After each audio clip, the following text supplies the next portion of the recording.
Hey, welcome back to a brand new episode of 101 Second Reviews. Today I'm going to be talking about this, Rocketman, which is, put extremely simply, a biopic of Elton John from being a little kid through to the mid-80s and the excess and everything that went with his success. Okay, right, back in a second.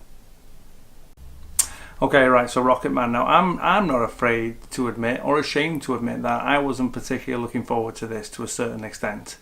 I think we've entered a new age now where we have invented a whole new genre, and that is down to Bohemian Rhapsody, and I have no doubt about this.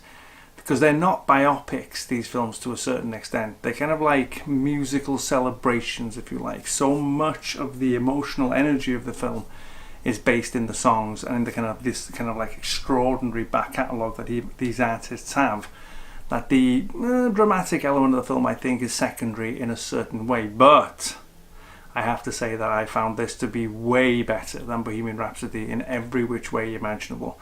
Oddly enough, it has the same director. Well, Dexter Fletcher turned up towards the end of Bohemian Rhapsody, given that Bryan Singer had been fired, and the kind of musical majesty that it brings to this in terms of the kind of the wonderment of the interweaving of the music into the visual, it actually works brilliantly well. Also, Taron Egerton is fantastic in it, and you get a sense that there's a bit more honesty in this, in Elton being more than happy to show how much of a mess he was during the most successful years of his life. Plus, it is a love story.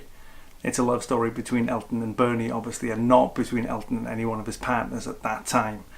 So yeah, it is. I have to say that the film's energy, more than anything else, it's joyous, boundless energy. Even amongst all the misery that you're seeing and on the screen, you have this kind of like boundless beauty and energy because of this music.